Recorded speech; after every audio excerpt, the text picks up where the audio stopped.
또 우리가 잊지 말아야 될 사법구테타 연루자 서석호가 있습니다. 재빠르게 그만두면서 꼬리 자르기를 하려고 했으나 이미 물었어.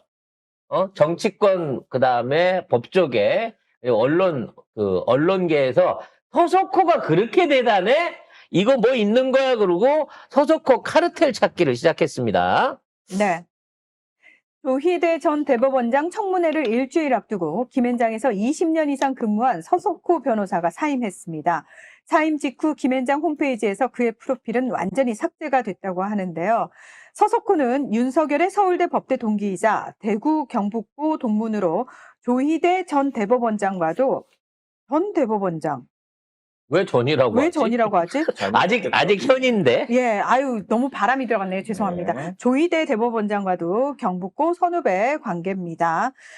윤석열 캠프에 1,000만 원을 후원한 것으로 확인이 되고요. 김앤장 출신 인사들이 윤 정부 핵심 요직을 장악하고 있음이 지적됐습니다. 한덕수, 박진, 한동훈의 부인 등 김앤장 출신들이 정부 요직에 포진을 했습니다. 저는 이렇게 다 이 그림을 보시면 서석호 인맥도라고 해서 가운데 이렇게 서석호가 있고 김앤장의 대표급 변호사고요. 요거 윤석열이랑 7곽번 서울대 법대 동기. 경북고 서울법대 조희대하고는 3년 선후배 사이고 여기는 뭐 지명하고 서울대 선후배 사이죠. 그리고 이완규 이 사람하고는 이제 윤석열하고 동기고 이렇게 해서 뭐 부영그룹하고도 또 이게 있나 봐요. 왜냐하면 네. 부영그룹 고문 변호사로 활동을 했대요. 그런데 그렇죠. 한덕수의 부인 최아영이 부영그룹에 그림을 판매한 이력이 있다고 합니다. 그리고 부영그룹은 캄보디아에서 대규모 사업을 진행 중이라고 합니다. 자, 부영그룹은 원래 이제 이쪽 동네 우리 간산동에 같이 있었던 조그마한 기업이었어요. 근데 이 부영그룹이 갑자기 부동산 매입을 시작하면서 건설과 부동산으로 막 떠오르기 시작하는 시기가 공교롭게도 2009년입니다. 2009년 2009년이면 제가 무슨 얘기했죠? 김건희가 김건희 본격적으로 수익 사업에 뛰어들 정말 우연의 일치겠죠. 정말 경교롭네요. 그 이후로 꾸준하게 연관돼 가지고 연루가 돼 왔던 게 소공동 롯데호텔 부지 매입이라든지 인천 송도 요때 지검장이 누구였을까요? 네. 대우자동차 판매 부지. 네. 그러니까 그 당시에 인천 이쪽에서 힘쓰고 있었던 사람들하고 연결고리가 있겠죠. 강원 태백, 경기 안성, 제주도, 강원도, 그다음에 서울 을지로 삼성, 경기 남양주. 네. 그리고 인천 송도 포스코도 연결돼 있죠. 그리고 하나은행까지. 대장동하고 연결고리 있는 이 모든 기업들하고 연결고리를 갖고 있는 게 부영입니다. 그리고 부영이 차지하고 있는 언론사들이 꽤 많이 있었죠. 네.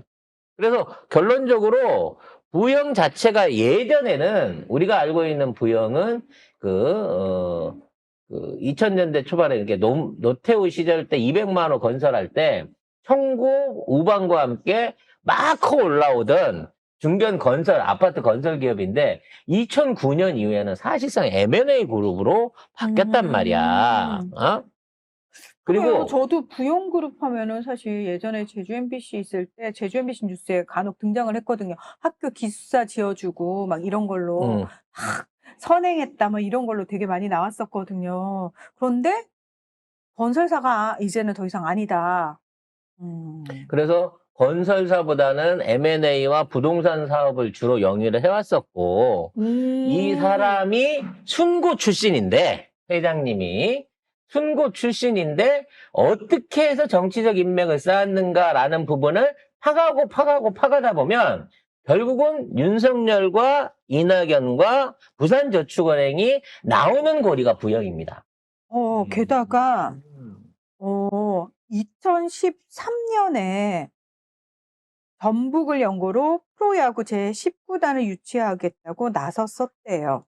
그래서 부영이 말 그대로 건설사였던 우리가 기억하는 옛날에 촌스러운 아파트 짓던 그 부영으로서의 이름은 이미 사라진 이후고 국내에서 정체불명의 자금으로 3조 원 이상의 아주 초고가 건물들을 매입을 했고 그걸 매입해가지고 재개발이나 또는 이걸 재편마하면서 엄청난 돈들을 얻어 쓰면서 법조계라든지 언론계 쪽에 영향을 미쳐온 게 이 부영이고 이와 관련된 그늘 안에 반드시 김건희가 연루돼 있을 것으로 생각을 합니다.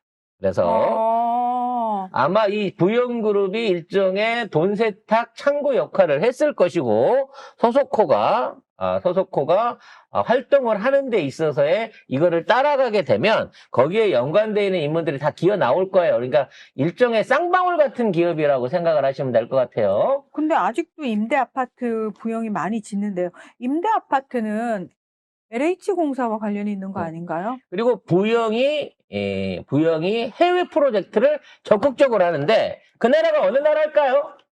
캄보디아라면서요. 그렇죠. 여기 있네요. 네.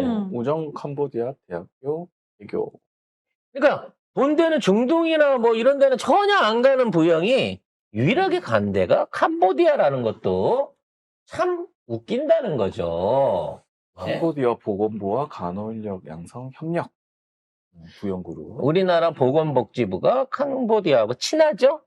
네. 그리고 전라도에 광급공사를 겁내 많이 하는데? 거의 싹쓸이를 하고 있습니다, 부영이.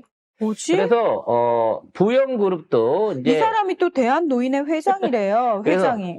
그래서 이분이.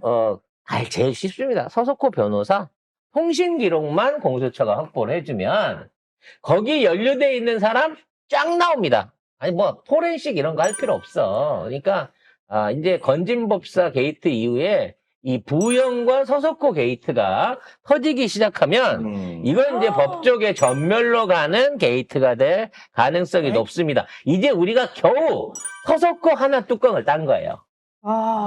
부영이 캄보디아에 초등학교를 품은 아파트 미니 신도시를 수출했다고 하네요. 그래서 야 많이 한다. 뭘 많이 해. 근데 진짜 얘네들은 지친한 애들하고 비슷한 사업을 계속 반복해서 해. 그러니까 뭔가 막 발자취를 이걸 마치 내가 했어라고 지문처럼 남기는 것 같아. 따져놓고 보면 다 그놈이고 그 시기가 그 시기고 그 돈이 그 돈인 거예요. 캄보디아 왕국의 최고 훈장도 받았습니다. 부영그룹이.